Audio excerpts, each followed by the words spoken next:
Good evening, everyone. Welcome to the final session of the Technology Entrepreneurship course. As you can see, it's a little bit of a special one. We don't usually have such a fancy start, but I'm quite excited about today.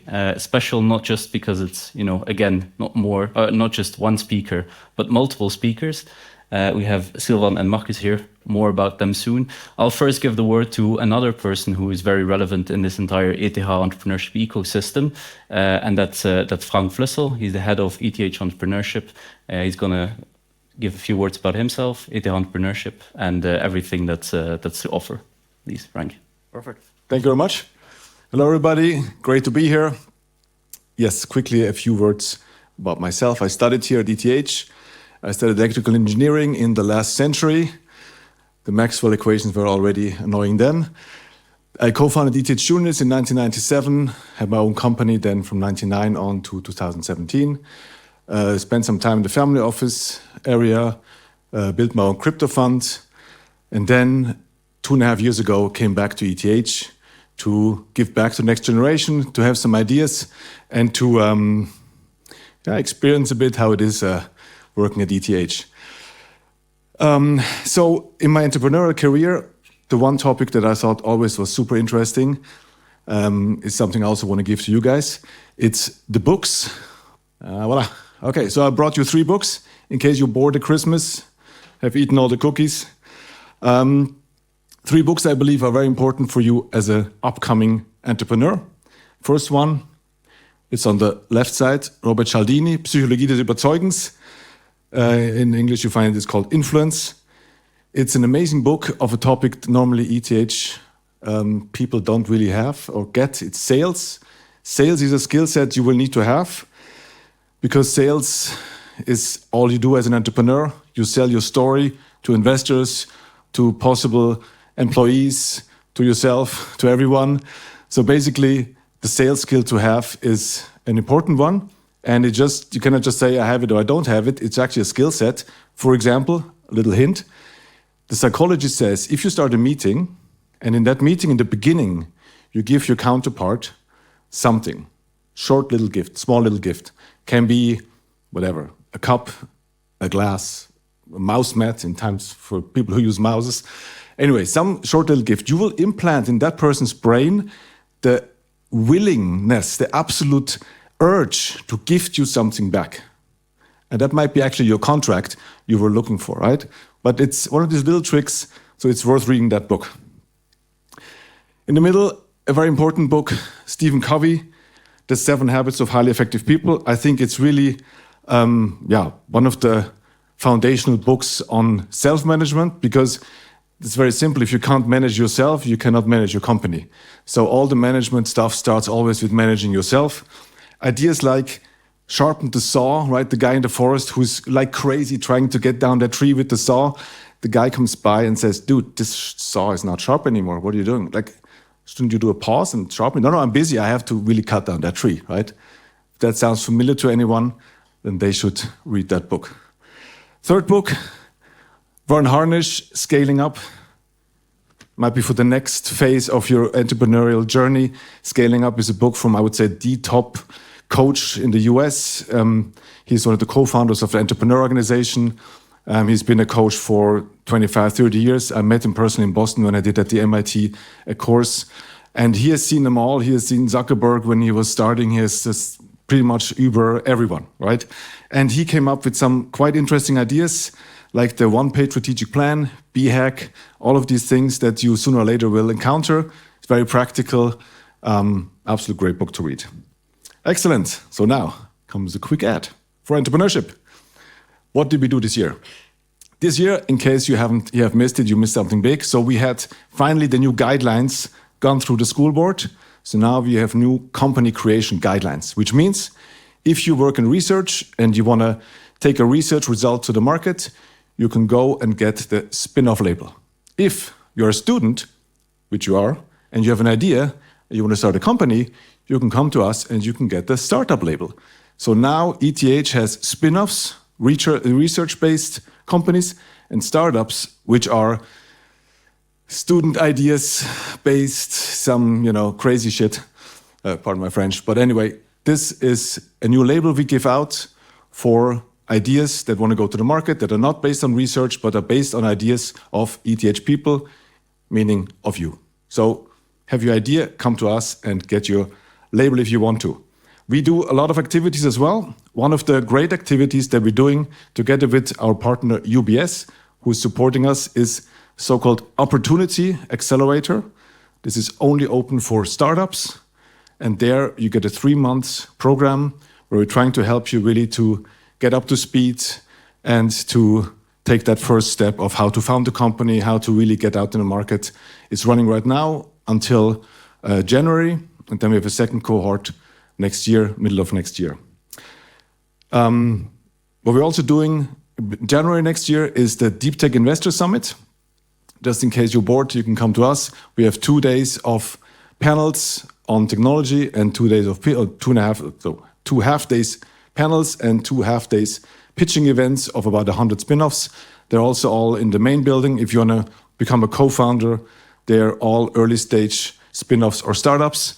And then on Wednesday morning, we have the demo day of the first cohort of the Opportunity Accelerator. So you can see the 7 companies that went through a 3-month program, and you can see them pitch and maybe get inspired for your own ideas.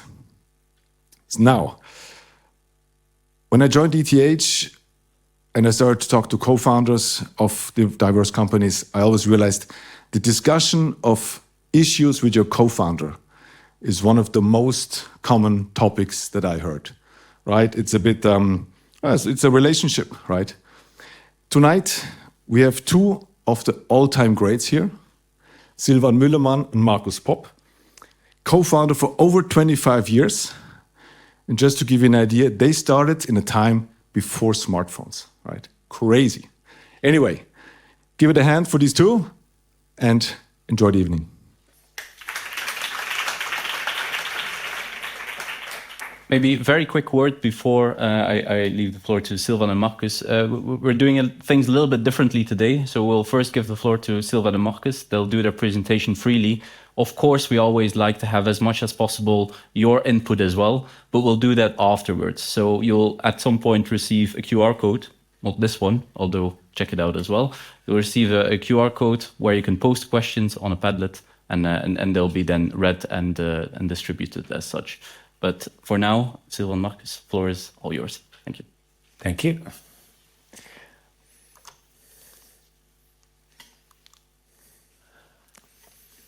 Being friends and doing business at the same time never works. How many times did I hear that admonition now over the past 25 years? Yet Silvan and I have been doing business together for 25 years, as Frank said, and we're best friends for over 30 years. A friendship that actually began right here at ETH.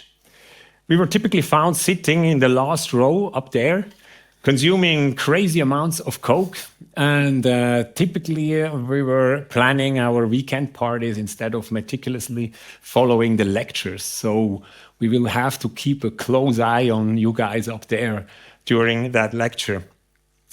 It is truly an honor to be invited back to that great institution to share with you some stories of these past 25 years and to also share some lessons learned. We focus on stuff that went wrong. That has the danger that we don't look as smart anymore. But on the other hand, we believe that it's much more interesting to talk about the failures because there's much more to learn from that than if we would tell you all the stories where we did great. The topic of the co-founder relationship is relevant, as Frank said, because it ranks in the top 5 of the failure reasons why actually startups go down the drain. My entrepreneurial career actually started not here, but it started with immediate ownership and raw risk-taking. Because at the age of 17, when there were no good events in my hometown for young people, I quickly took the decision to just organize them myself. This early exposure to the direct consequence of success or failure, that was a very valuable lesson. And that intense passion for independence and accountability also accompanied me when I was arriving at ETH to study electrical engineering. And the education I enjoyed at MTech department afterwards quickly became one of the bedrock for my true passion, the development of creative ideas to optimize businesses. I love to reimagine processes, to digitalize industries, and ultimately to create value by more and better concepts and more creative concepts. The development of business models and new technology platforms we do at Mühlemann Popp is actually the ideal arena at the moment for this work. Even my hobbies reflect the role as a strategist and entrepreneur. I hold my private pilot license since 2007, and it's actually a perfect analogy to entrepreneurship. You have to navigate circumstances that always are changing under an abundance of information in the cockpit, and you must constantly prioritize wisely to adapt to changing circumstances. When I'm on a trail run or cross-country skiing trail and the track is going up yet another hill, this also reminds me of an entrepreneurial journey which requires exact the same qualities: stamina, discipline, and sometimes a very high level of frustration tolerance. I'm the CEO of MNP. I'm 51 years old, happily married, and have 2 kids, which are my greatest joy. And not only the family, but also my innermost circle of friends are most important to me, Silvan being one of them. All right. So if Markus is the high energy sprinter in our partnership, you could say that I am the long distance swimmer. So while he pushes for speed and action, I provide the stability and endurance to make sure that we don't just start fast, but that we actually reach the finish line. My technology journey started early. My father was a physicist at the CERN, which meant that our living room didn't look like a normal living room. We had, in the middle of the room, we had this big monster of a device, a VT100 terminal, just sitting there. Before PCs even were a thing, I was connecting from Zurich to the mainframe in Geneva and playing Space Invaders, which was rendered in ASCII characters. So different times back then.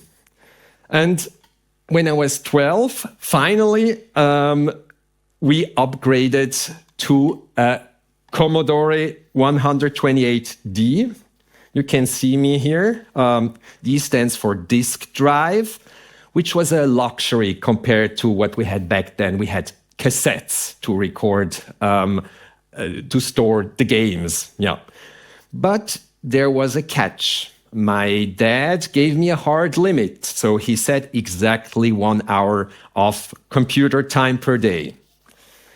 And that constraint actually taught me my first lesson in efficiency. So I didn't have time to mess around. I really had to be very focused and had to code fast. And that focus turned into some, I would say, unique inventions. So, for example, I was obsessed with data.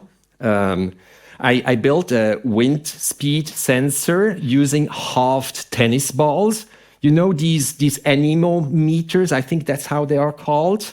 And put them on the roof and connected that through a long wire to my computer in the basement. But I also wanted to be cool. So I built a custom amplifier strapped to my bicycle, and that's how it looks here. And I rode to school. It has a speaker up there and blasting 90s and 80s hits like Modern Talking. I felt incredible. But I'm pretty sure everyone else just thought, that I was weird. But this technical creativity led me right here to the ETH, initially to study electrical engineering. However, back then, electrical engineering wasn't exactly how would you say, conductive to dating. Back then, the nerd to cool ratio wasn't what it is today. We didn't have Mark Zuckerberg's back then. So strategically and honestly, mostly to meet women, or I switched to MTech. And that worked out because eventually I met my future wife at one of the parties. And so today I'm 50. I'm married. I have two teenagers who, ironically, have zero interest in tech. No idea why. But I still like to keep my hands dirty. I recently wired up our balcony Christmas lights to change colors based on the pixel in my family's Instagram photos. And these kind of experiments, they keep me sharp to the point where our developers still come to me when their AI agent starts hallucinating and they don't know how to solve the problem. And but to balance all that screen time, I need physical extremes. And I used to be a competitive swimmer, and now I'm into long-distance open water swimming. And just last Sunday, 2 days ago, I swimmed the Samichlaus-Schwimmen in the Limmat, 8 degrees water without wetsuit. But okay, that's not really long distance. It was 120 meters. So yeah, but long distance come next year, where I plan to swim from Rapperswil to Zurich, 26 kilometers. Not sure if I'm going to make it, but I'm practicing for it. So I guess I enjoy suffering a little bit. But this is something which probably is a quality which is very helpful if you want to be an entrepreneur for 25 years. Back to you, Markus. So our joint entrepreneurial journey began in the year 2000. And that basically was my desk as a student here. Our idea actually was catalyzed by what you'd call a beer idea in German. We just saw a very small market gap, namely the youth demographic was about to move online. And we also knew that event photography created loads of traffic. So that's what a very modern website looked like around 2002, 2003. The insight actually burst tillate.com. Our core undertaking was to build a nightlife media website with around 2,000 photographers around Europe. And then an early social network focused on nightlife. Mobile phones, or at least smartphones, smartphones didn't exist yet, and mobile phones obviously didn't have cameras yet. Also, the selfies weren't invented. So we actually created millions of selfies for the party people, which they could download on our platform. We had to build all the tools like CRMs, ERPs, etc. ourselves, because we were like 4 students from ETH having no money, but what we could code. So when many people actually thought, okay, putting all your client data and your key processes on an internet server, we actually put all that out there, and everybody was going like, you're crazy to do that, because after the dot-com bubble bursting, the internet basically was dead. So everybody was not believing anymore that internet would be a reasonable place to do business. But our strategy proved widely successful, turning the platform into one of the leading youth media in Switzerland for years. And we had a peak of around 2.5 million users in Europe at the time, which led to a lot of employees, a lot of business we actually did. And that chapter concluded abruptly in 2008 when the global financial crisis burst, and it rendered our growth case unfundable. After a necessary restructuring, we sold the operation to a big media house. More about that in a few minutes. The experience led directly to our next company, the one we do today, Mühlemann Popp, dedicated to business modeling and technical execution for new ventures. Our innovative leap at the time was an aligned incentive model, because when developing software for startups or new businesses, we typically forego the normal margin and accept a part of the compensation in equity. So we earn our returns actually only when our partners have a successful exit or when they create dividends. So basically, we perfect align our strategic and technical goals with the long-term success of our partners. This approach has fueled our current growth, scaling our team from the two of us to around 50 people. Today, the model has proven its viability with the successful exit of 2 of our portfolio companies. And this unique entrepreneurial drive even attracts big companies today for even bigger software projects. That's in short what we did the last 25 years. But was it all smooth sailing and easy business? Hell no. Let's shed a light on the biggest challenges and put the focus on how that changed or how that influenced our business partnership. We'll tell you 4 short anecdotes. Okay, so let me take you back to the year 2002. I was on holiday with my girlfriend, who is now my wife, and we were standing on this beautiful fjord, majestic silence, an impressive view, and we were trying to have a romantic moment then. But suddenly, my Nokia rings. It's Markus, and I could hear the panic in his voice immediately.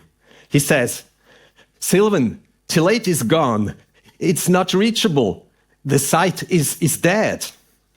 My girlfriend rolled her eyes so hard I thought they would stuck up there.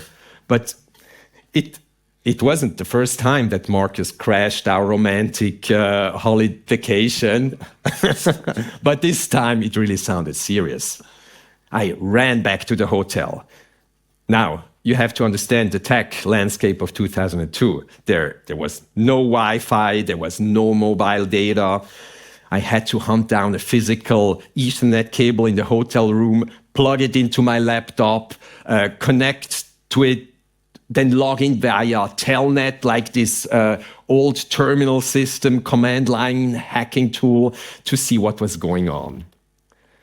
And the reality was actually worse than a crash, a server crash. We had just lost, we didn't just lose the connection, we had lost the domain. Someone had bought tillate.com from right under our noses just because we failed to renew it. Now, for you guys tonight, this might not sound like a disaster. Today, you just Google a brand name and you click on the first link, and then you're at the site you wanted to go through. But in 2002, the URL was the search engine. You had to type it in character by character. And then .com was everything. Having a .com address in the early 2000s was like having a verified blue check mark on Instagram today. So it was the only thing that made you look legitimate. And we lost it overnight. And we had thousands of flyers and business cards circulating in all the clubs and bars of Zurich that said tillate.com. So I was there in Norway on a dial-up speed connection. You can imagine how slow that is, sweating, trying to migrate the entire architecture to tillate.ch. We had to reprint thousands of business cards, ask Yahoo to change our directory listing. It was a nightmare. And Actually, I have an example back from that time here. It's a bit small for you to see, but I will tell you. This is like the official photographer's badge that we're using. Here it says .com, and here the badge says .ch. So that is a sign from that time. Yeah. So so how did we continue here? Later, we found out what happened. The renewal email that had gone to an old inbox that Markus simply didn't check. Yeah. The domain expired. A squatter, I think from China, bought it, and we eventually had to buy it back for 4,000 Swiss francs, which for us was a fortune. Now, looking back, I just laugh about it.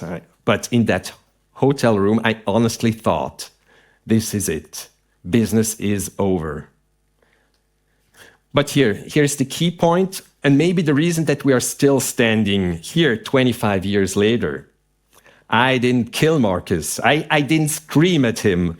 I didn't say, how could you be so stupid to ignore that email? I was frustrated, sure. My girlfriend was definitely frustrated, but I knew that next week I might be the one making the mistake. So, in a partnership, you don't fight the person, you fight the problem.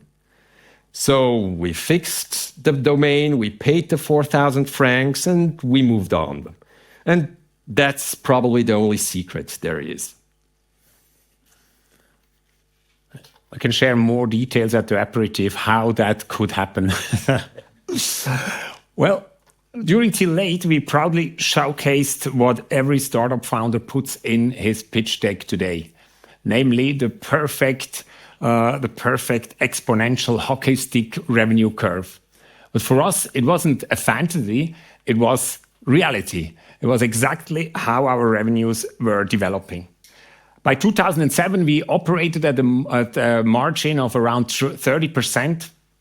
And our visitor numbers were climbing relentlessly, and everything pointed toward one conclusion. It was now time to take Europe. So that's how we were covered in the magazines. And we had already proved the traffic model abroad. We were number one in Spain in our category. Yes, with that hairstyle, you could get girls at the time. That's astonishing today, but that worked. So we were number one in Spain. We had hundreds of thousands of users in Germany, in UK, in other countries.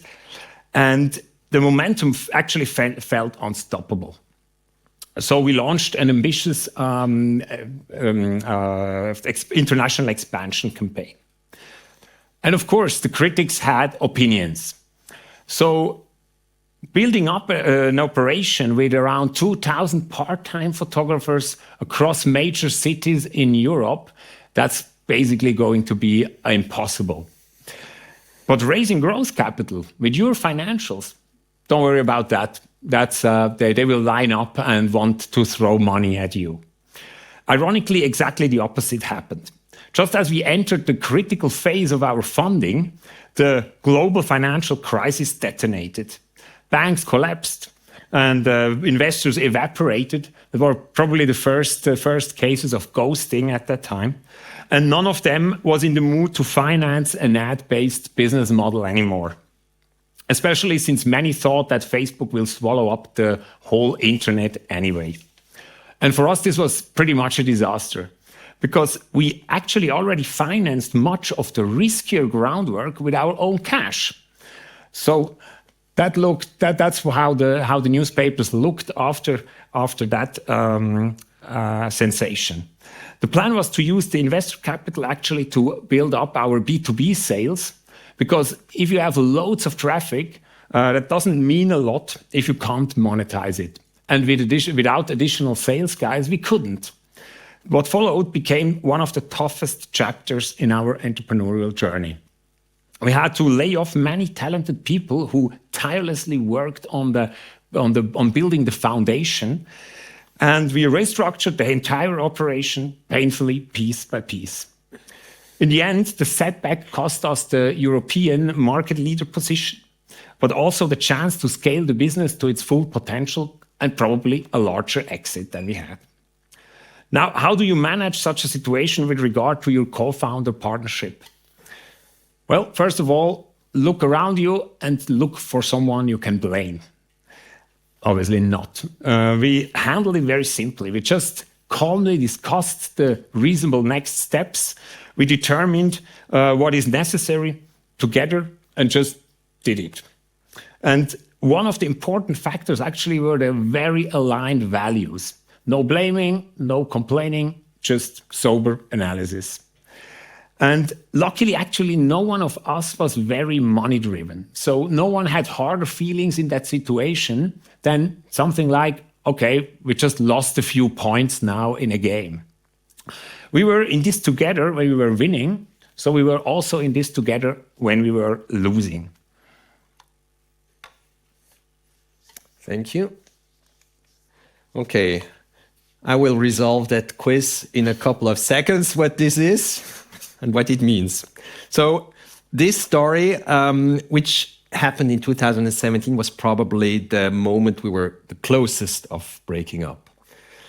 About 8 years ago, Markus had a vision and he wanted to build a Lego system for software, a framework called Metro that would allow us to build startups just by clicking components together. Basically, what we call no-code platforms today. Markus is a visionary. When he sees the future, he wants to go there now. And he pushes and pushes. And I'm, on the other hand, I am the engineer. I look at our team size, our skill set, I calculate the odds. And back then, my calculation was, we cannot build this. That's just too big for us. But I didn't communicate that well. I just felt pressured. I felt he was forcing a mountain onto my shoulders I couldn't carry. It built up inside me until one afternoon I snapped. Markus brought up Metro again and I exploded. I was aggressive, I was cynical, and I basically told him, jetzt hör auf endlich träumen, wir können das nicht machen. Hör auf mit Metro, shut up about Metro. It was ugly. I attacked his vision, and for an entrepreneur, it's like attacking the soul. And that night, I got an email from Markus. He wrote, I feel I'm the only one believing in this idea. And if I can't chase this vision, maybe M&P needs a different CEO. And that hit me hard. I realized I had blocked him, not because the idea was bad, but because I was afraid I couldn't deliver it. So, how did we solve it? We didn't call lawyers. We didn't bring in a mediator. We took the afternoon off and hiked up the Uetliberg. And now I'm going to a small tangent here. That bunker, you see the old disused bunker on the Uetliberg. Actually, I think the only picture that we took on that trip. And we didn't take that picture because it is, we were thinking about fighting, but because a common passion of us is the interest in disused infrastructure. Industry, archaeology, old railway tracks. We just love to exchange ideas and show each other new discovered tracks on Google Maps. And yeah, that was the reason we took this picture. But now back to the story. Yeah. So we walked up there. We argued. We listened. We And we realized something crucial. Markus was right about the what. The market needed this product.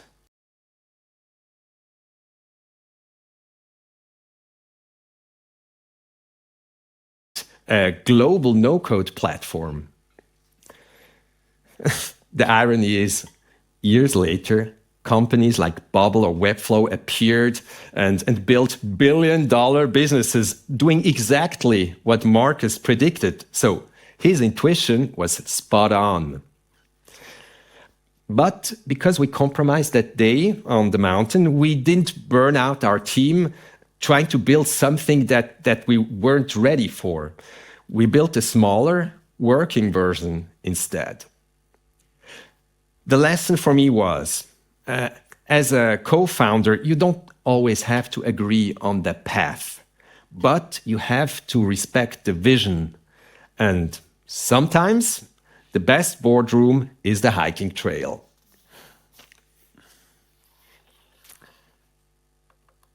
When we were building our first major venture at Mühlemann Popp, which was a transaction platform connecting insurance brokers and insurances called Sobrado, we were dealing with clients who were highly sensitive. Insurers and brokers were convinced that we want to trap them in a dependency and at some point just monetize their data. So reliability wasn't just a feature, it was basically the foundation of trust in our system. But naturally, at the exact moment when our growth finally looked promising, our service had a major outage. We were offline and the phones started ringing. Our cautious clients were unimpressed, to say it mildly. And what does a CEO do when the system fails and the customers are storming the lines? Obviously, going to the CTO and make sure everything gets fixed quickly. And when I was arriving, Silvan was actually already in it and fully absorbed in solving the problem.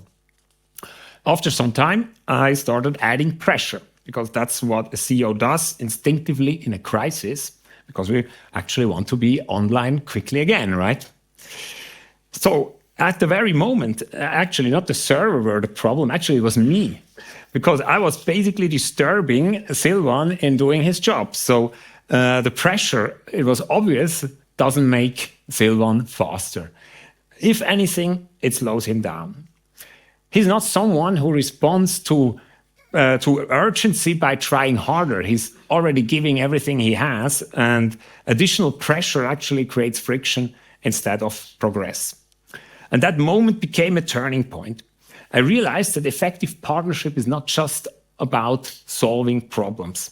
It's about understanding how the other person reacts under stress and learning to tame your own reflexes, which actually are born in many cases out of subconscious patterns or fears or some other reasons that typically don't bring out the best situations.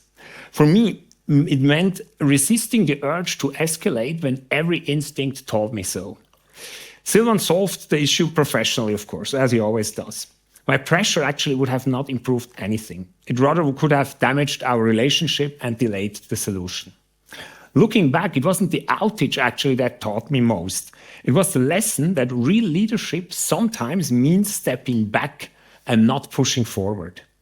And that partnerships survive not because we always react perfectly, but because we learn when not to react at all. So when we look back on these 25 years and still doing business together, the red thread actually was never the perfect plan, nor the right timing, or even the successes themselves. What really shaped our journey were the dynamics of the partnership. How we handled mistakes, pressure, fears, unconscious patterns, simply put, each other. And let me summarize that with 4 lessons learned. One of the most important things we learned is that friendship in business doesn't fail because challenges appear. It fails because people basically stop giving each other the benefit of the doubt. What does that mean?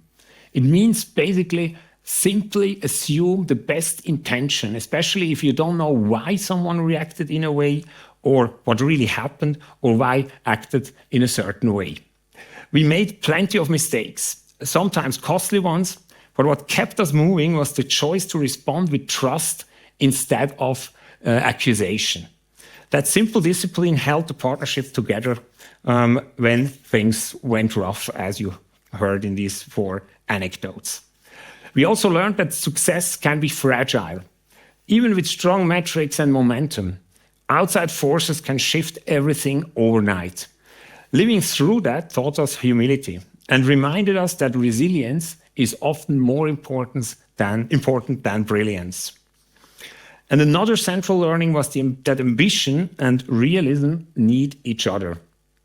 Vision pushes a company forward, but honest constraints keep it alive. The moments when we understood each other's motivations, the why behind the push or the hesitation, we were the moments actually when our partnership became stronger and not weaker. And finally, we realized that long-term collaboration isn't about being perfectly aligned all the time. It's about recognizing each other's patterns and reflexes and adjusting our own. It's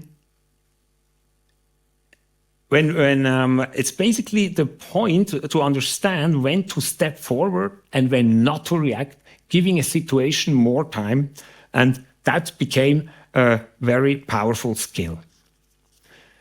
Being friends and doing business never works. If there is one conclusion we draw from all these years, it is this: running a company together while staying best friends is absolutely possible. Not because everything goes smoothly, but because you can learn how to navigate each other as much and as carefully as the business itself. Thank you for your attention, and we're happy to take questions.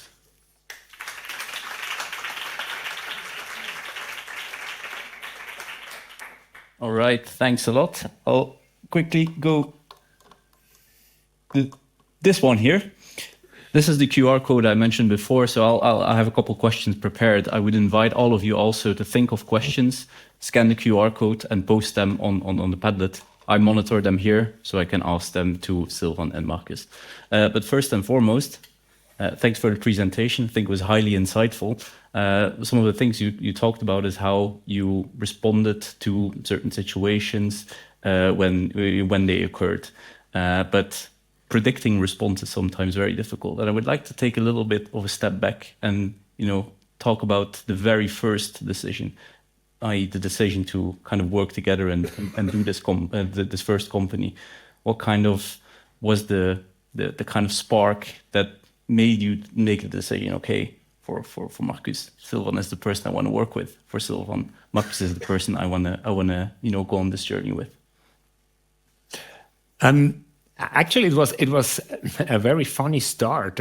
My best friend and Silvan, with 2 friends, worked on similar projects, and at some point, we just saw it doesn't actually make sense that friends are going to be competitors.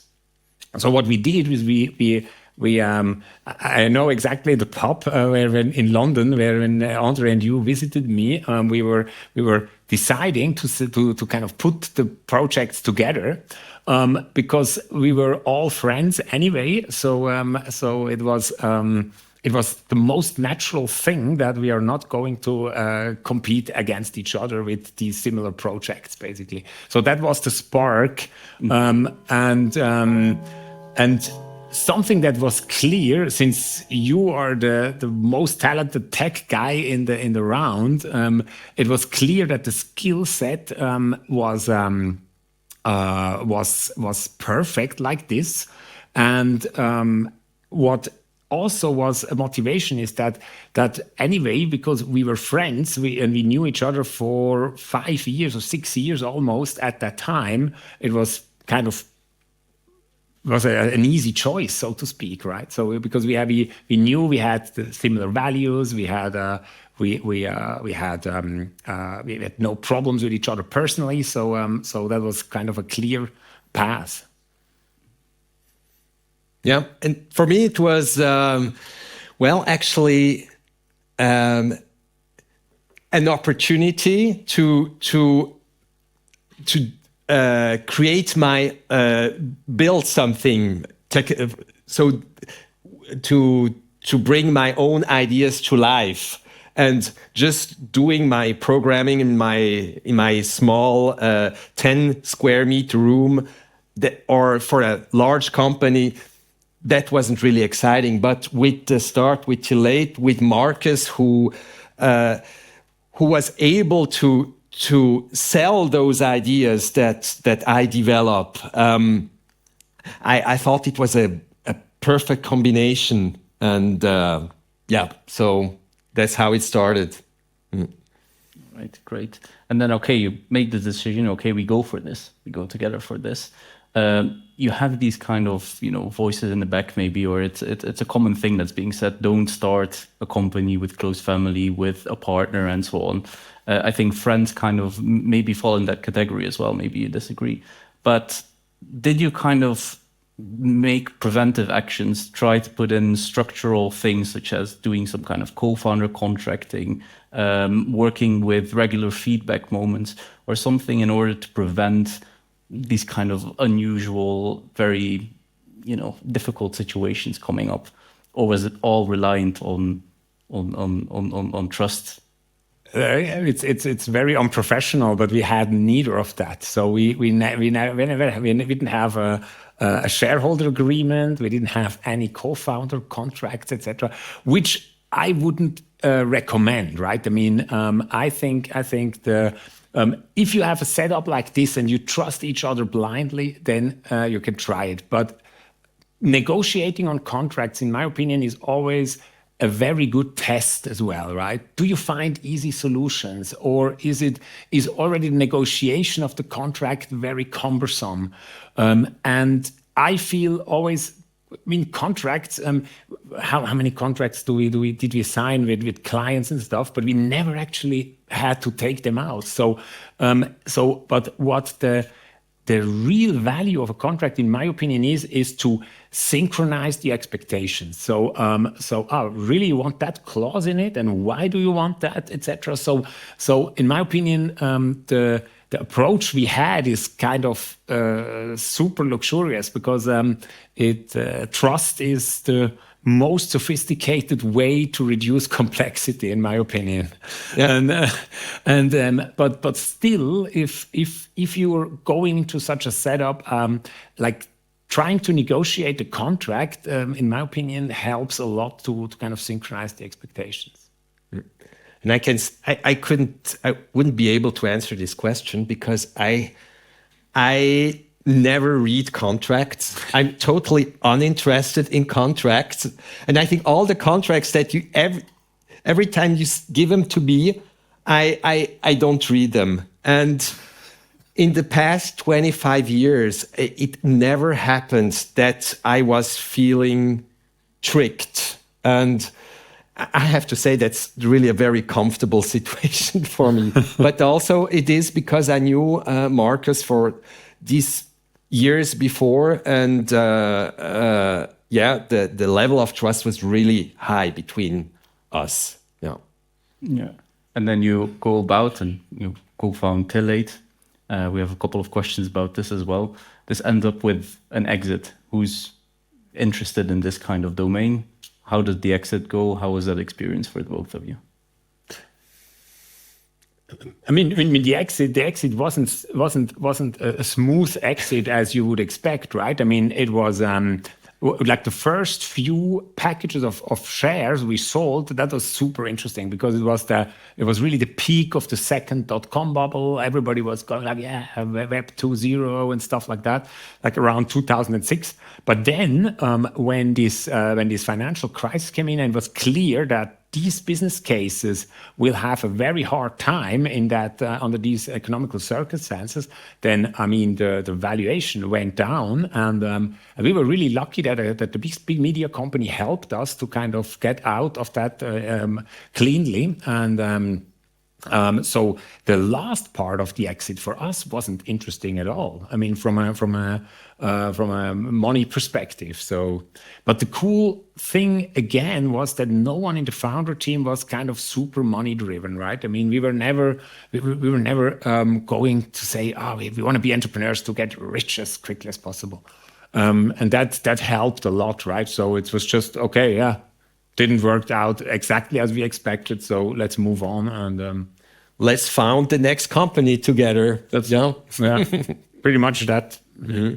And on that, so okay, let's found the next company together. We have a question about this from the audience.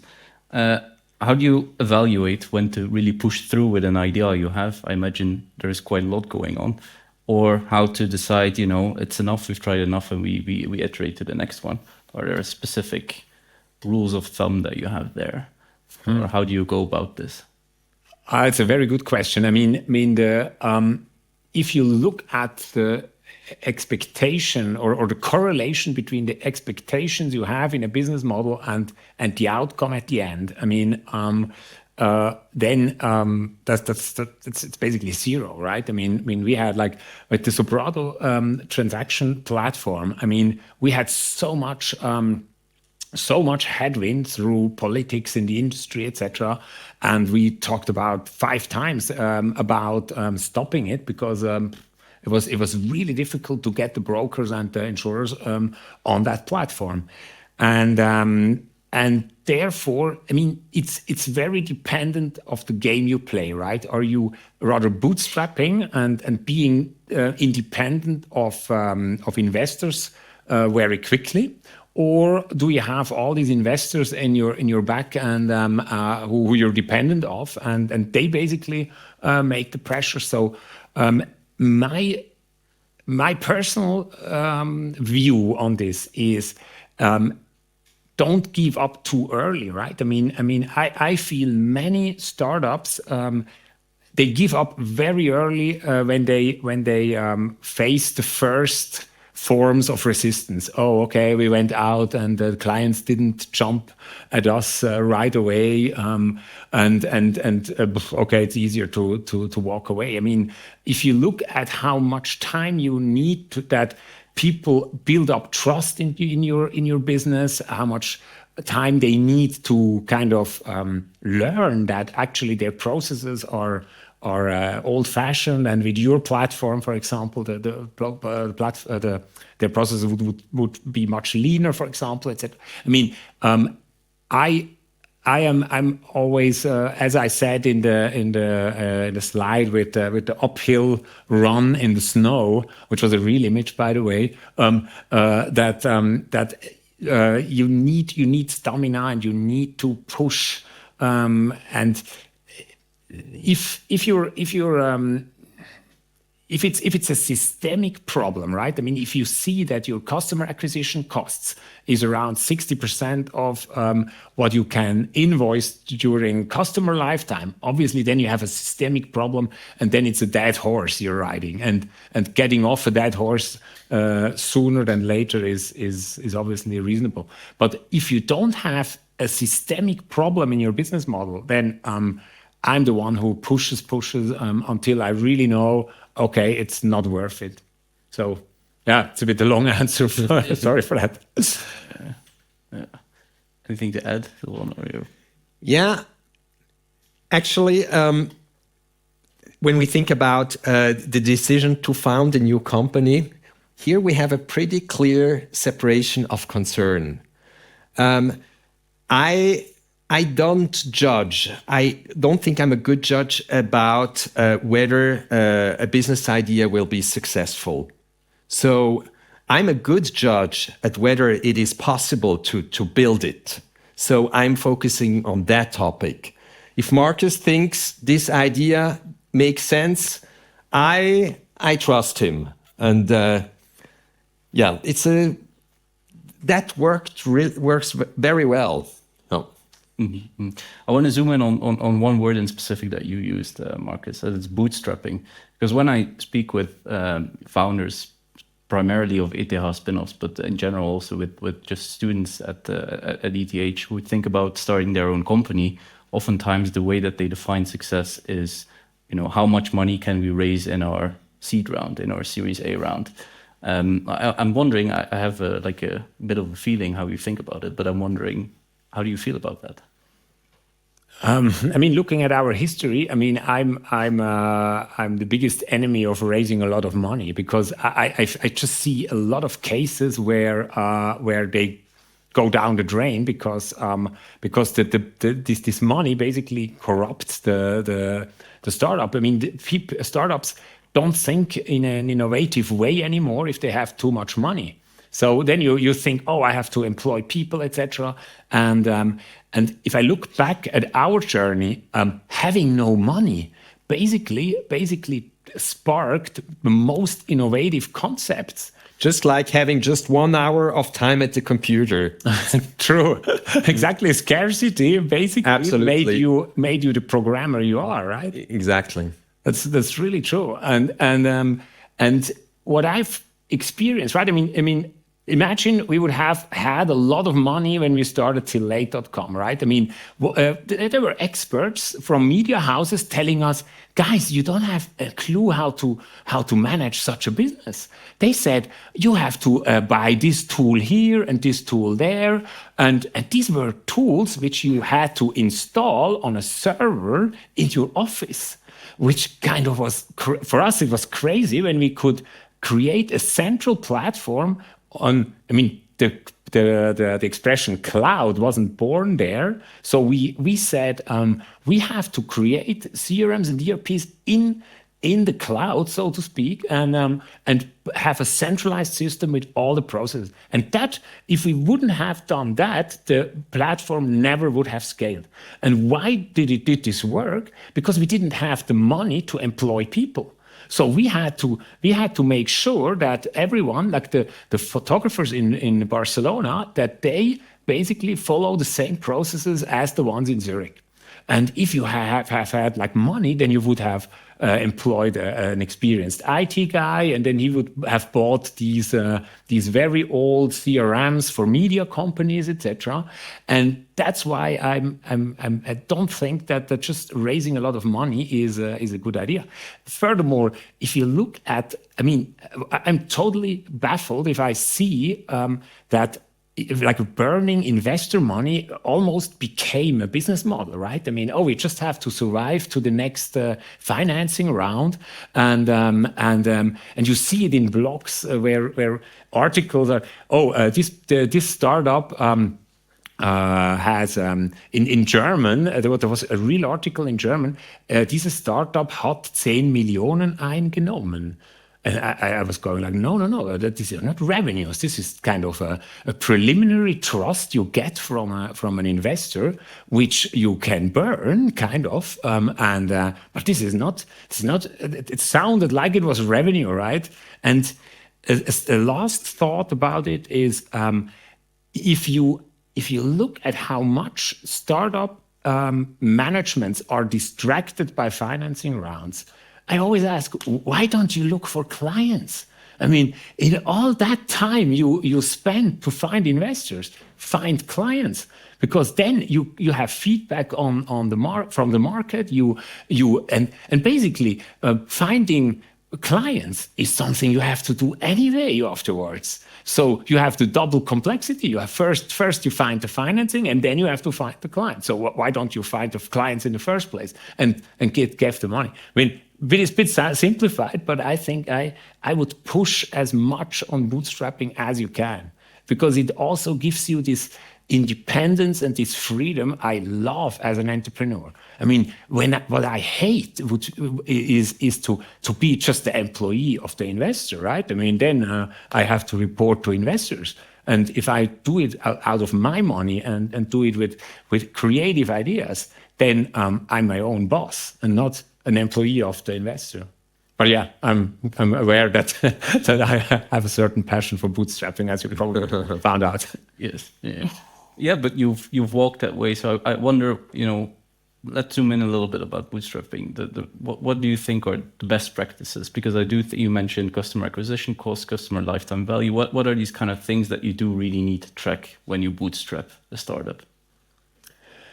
I mean, this is a wide field, right? And I'm very critical about best practices, right? Because if I now tell you what worked for us in a certain time, in a certain market, with a certain business model, and I bestow upon you like these are our experience, and you have to do it exactly the same, then it might well be that this won't work for you guys, right?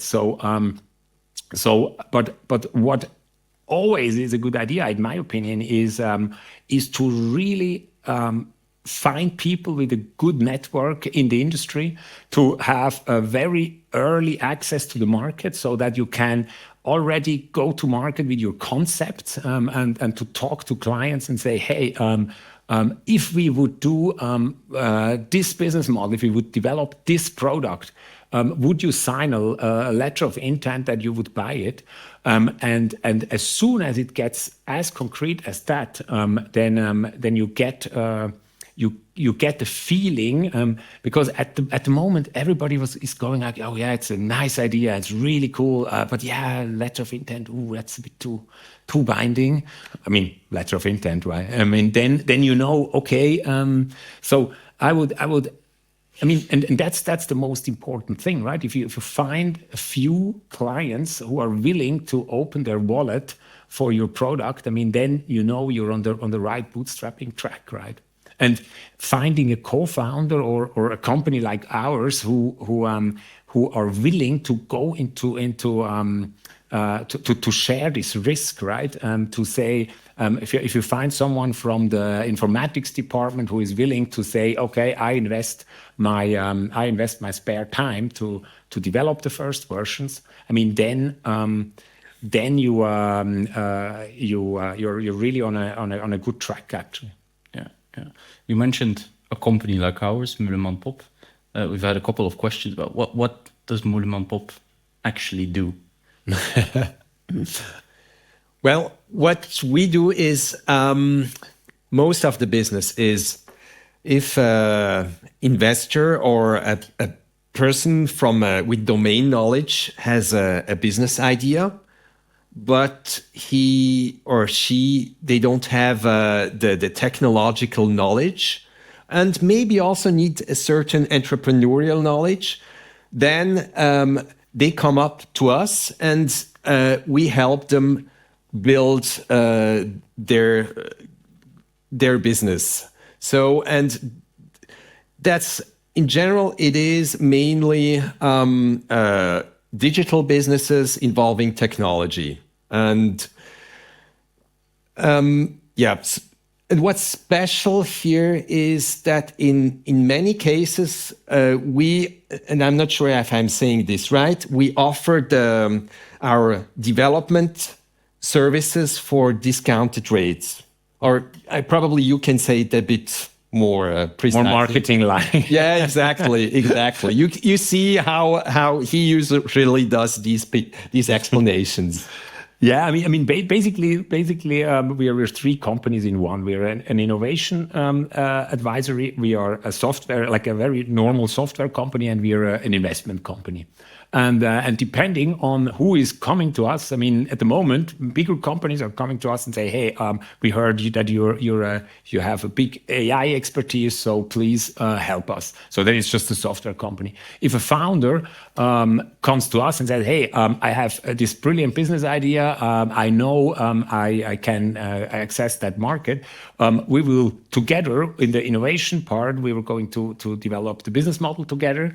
And with the investment part, we will thinking about how much money are we going to invest into that. And typically the founder then has our expertise from a technological point of view, from a business model point of view, but also from our network, so he can profit from our network to access the market at very low rates, basically. So that's in short the pitch, but actually we're not here to advertise ourselves. So yeah, no, but as a contextual thing, it's quite relevant, and it's also a very interesting setup. It's kind of, I don't know, would you describe it as like kind of venture building what you do as well, or not so much? Yeah, you could put that label on it. Yeah, that's true. That's true. It's basically. I mean, here it's also very dependent of the business model of the founders, and but typically if someone from ETH is coming, then we're definitely listening. Yeah. Okay. We have another question here about a little bit more getting back to the co-founding aspect of things, and that was the second company I presume here in this context. This is Mühlemann Popp. So you already do tillate. I think at the same time you start Mühlemann Popp. Is there overlap or not? Just as a contextual thing, not at all. No, there was no overlap actually. So you stayed at Tamedia for like a year or so. I went traveling, and then after coming back, we just took a coffee and started the next one. So, but overlap would have been a bit difficult because Yeah. So the question is, how did you make the choice whether to start it together or not? Was it even a question? And if yes, do you sometimes had thoughts that maybe it's a bit learned helplessness or not? Do you sometimes think there could have been a better partner, or was it never, a question that we've walked the walk, we want to do that again? I never questioned that. It was I never really thought about that. When we started that company, Markus came up with a business idea. I thought, oh wow, that's exciting. Let's do that. New project, and and then it was clear for me. I didn't think much, didn't do much analysis. Gut feeling for me. Same here. We were having a coffee at your flat, and it was basically clear that we're going on the next adventure together. Mm-hmm. So and thinking about a better partner, I actually never did, because I was so impressed all the time, and I think that's also a very important quality in a co-founder relationship. If you can admire your partner for certain skills, I mean, then and they don't overlap too much, then this is typically a very good condition to work together. And I never actually met someone who could actually challenge Silvan on any technical stuff. So that's why I thought, okay, don't need to look further. So he's exaggerating a bit, or he's always a little bit too modest, in my opinion. So yeah.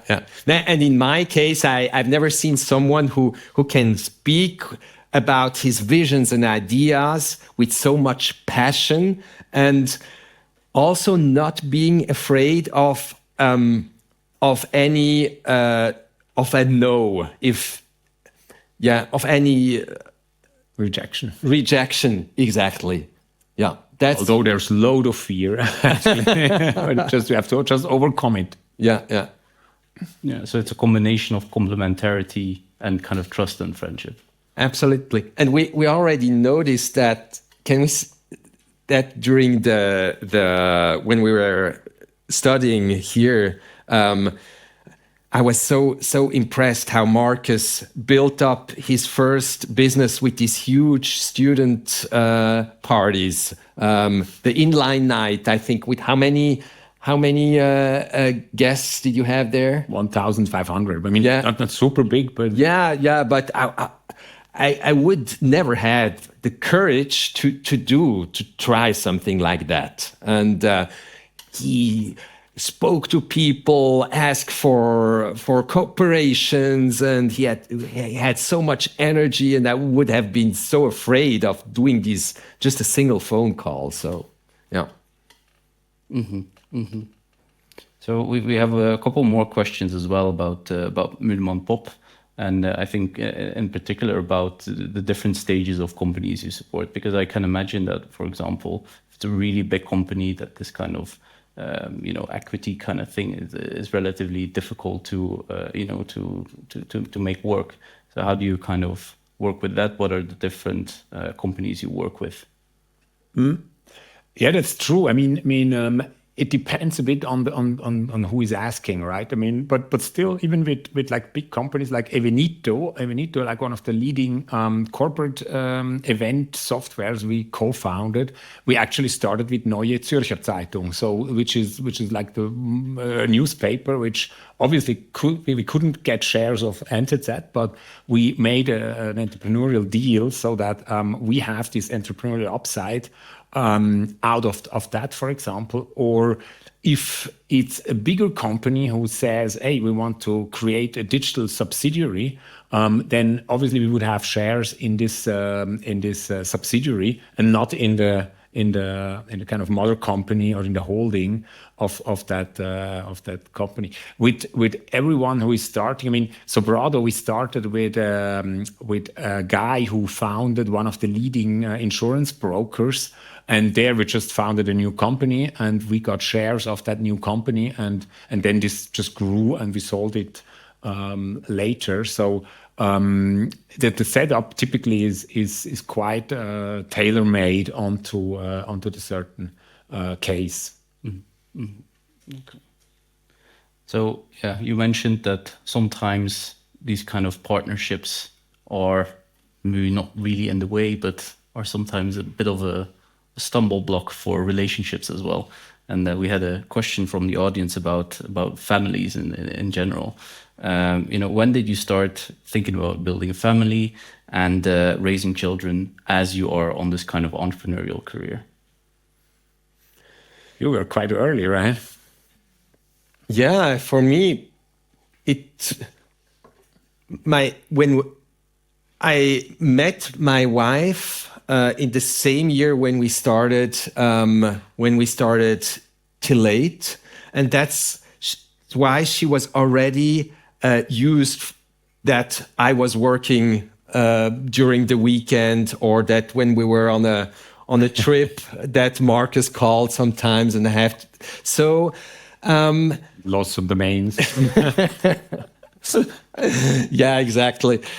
So actually, it didn't block us from thinking about how do you say, found a family, or about marrying, having children, and so after a couple of years, we just were thinking about that, and I was lucky that there was a good match with Dominic, and then we went that way. Mm-hmm. Of course, it was a bit of a challenge, I think, because when my children were 1 and 3 years old, you didn't have children, and it was probably a bit difficult to understand how it feels, this responsibility. Absolutely. I mean, I understand a lot only since I have my own children. So and that sometimes had also created some tension, right? So where I thought, why can't you just work like 70 hours at the moment, right? And but now if I go home and my little son comes running towards me, I mean, I go like and I wouldn't work 70 hours at the moment because they're so small. But I mean I didn't have success with girls for years, so it was never a question whether I want to have children or not. So I only had some success 10 years ago when I met my wife. So and for that, most of our entrepreneurial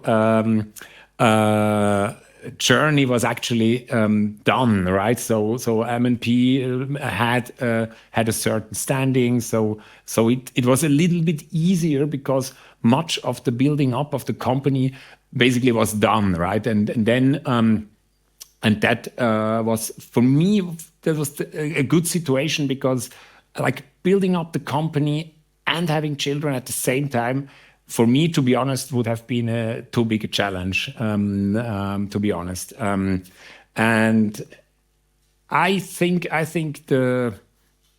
if you can somehow time it to first come up to a certain flight level with your business, and then have children, for me that's the right approach, right?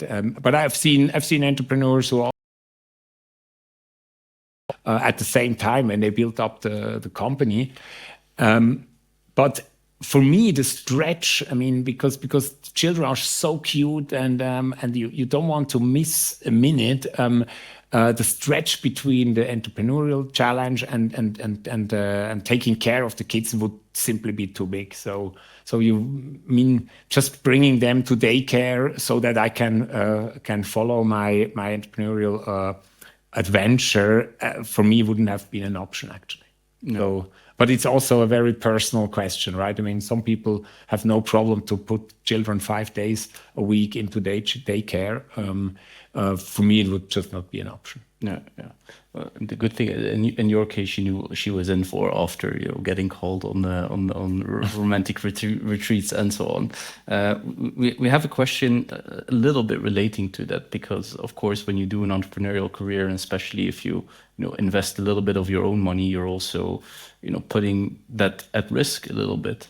How do you think, or for anyone in the room being maybe 40 plus is here, what the example is given, so 40 years old or more, how would you think about these kind of profiles going this kind of route, bootstrapping, with the knowledge that there is a possibility that they lose, that there is big opportunity cost as well, and that they lose a lot of their input? I mean, if you look at I think there's even a study which shows that the most successful founders are between 40 and 50. So the probability that you're successful because you already understand a certain industry and you have a network in that industry, that might fuel a lot of your success. So the probability that you would lose a lot of money might be even smaller than if you're founding very early. And what I would really do is to set a clear limit on where you're going to stop invest your own money, right? I mean, it depends a lot on your risk appetite. I mean, some people, they even put basically bank loans and everything into it. If it turns out well, super cool, then you have a very nice story to tell in such settings. Hey, I went all in and yes, but the problem is those who failed never are invited here, right? So you don't, so the survivorship bias basically filters them out all the time. So therefore, if you at least have a slight risk adversity, then you should really have a clear view on how much of your money you're ready to invest, and this amount must be kind of okay to lose, right? And if you do that, then you actually can't go wrong, right? Because then you said, okay, this 50,000, I'm ready to lose if it doesn't work. But yeah, I mean, it depends. If you invest vast amounts of your fortune, then partner up with someone who kind of gives you real and honest feedback about your business idea.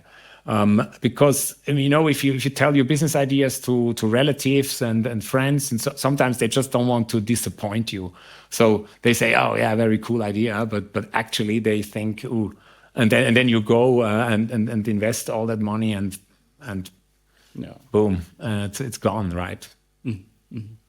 Both of you are ETH graduates as well. So in 25 years ago, I don't know when you graduated, but at one day you might have also sat in this room, or in 25 years these people might be in your position. What would you recommend anyone in the room who's interested in doing their own startup to do?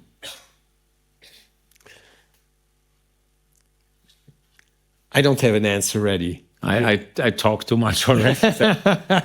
But you see the role distribution. I'm always happy that he can give answers, and that's usually he's the communicator in our setup. Mm-hmm. Yeah. first of all, I would be critical about recommendations, right? I mean, it's your journey. I mean, what I can recommend, and be critical about that too, is talk with as many people as you can, entrepreneurs, people like people who did some stuff, who failed, who stood up again, who had their successes, with a wide variety of people who can tell your stories or tell their stories to you, and try to find out what resonates with you. Because at the end, it's your journey. If I just tell you, oh, you have to do it like this, then probably you're not going to be happy because it might be a different setting.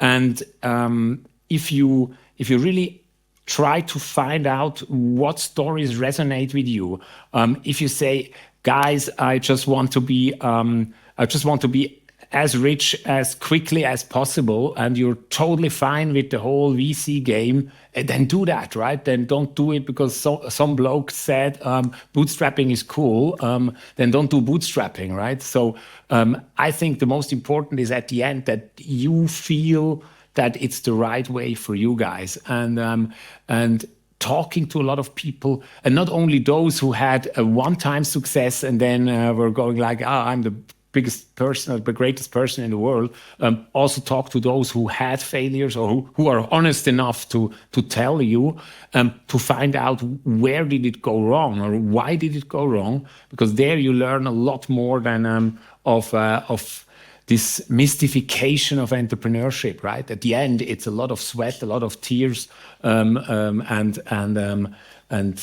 you have to navigate your journey. So be cautious if someone is giving too many recommendations and you have to do this and you have to do that, because it might not be your journey. Talk to as many people as possible. I couldn't have imagined a better segue into our apéro that's coming up. First and foremost, I want to thank both Silvan and Markus, and I invite everyone to thank you with me.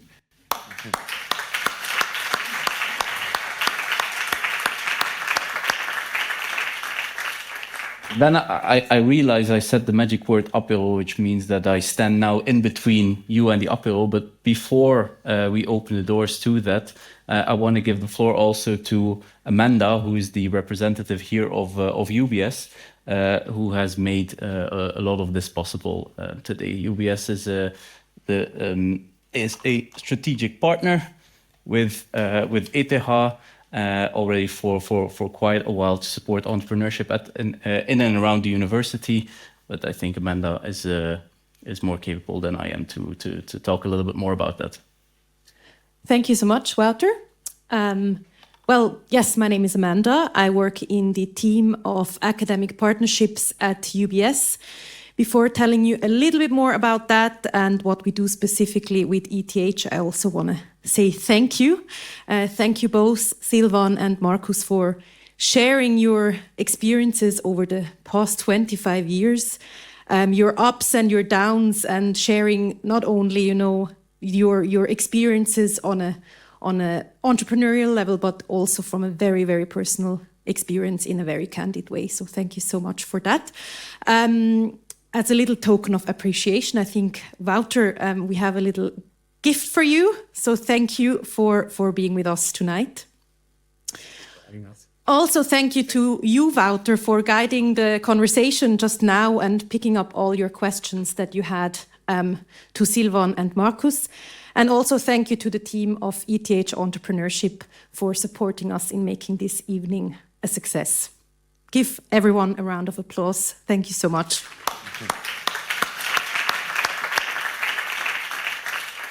So, I work in the team of academic partnerships at UBS, specifically for the partnership that we have with ETH Zurich. Let me give you just a really quick run through what this partnership is all about. So the partnership that we have with ETH really tries to achieve two missions, one of which is to foster entrepreneurship and innovation at ETH. along the entire entrepreneurial journey. So inspiring students early on the topic of entrepreneurship, igniting their spark and curiosity to hopefully embark on their own entrepreneurial journey one day, to really support startups and spin-offs at ETH, not only with knowledge, but also by connecting them with potential investors. The second mission that we have in the partnership is fostering STEM promotion in Switzerland, especially with young kids. So really ignite their curiosity about technical subjects as well. I really hope that we were able to ignite your curiosity and interest in the topic of entrepreneurship, not only with the lecture tonight and the input tonight, but throughout the entire technology entrepreneurship course. If you might feel like, hey, I'm not yet ready to embark on my personal entrepreneurial journey, and you would like to know a bit more about the opportunities that UBS has to offer for students, feel free to scan the QR code that is here on the bottom of the slide. And if you have any questions about that topic, feel free to reach out to me at the apéro. Mentioning the apéro, now let's go over to the apéro. I think it's just one floor down on this side. Feel also free to reach out to both Silvan and Markus to add any additional questions that were not answered before. And now, thank you all and enjoy your evening.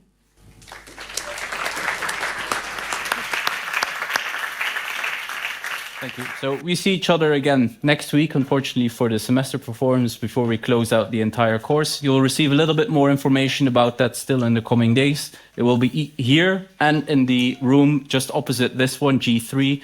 You'll get the information of where you need to be very shortly. And now let's go to the apéro. Thank you.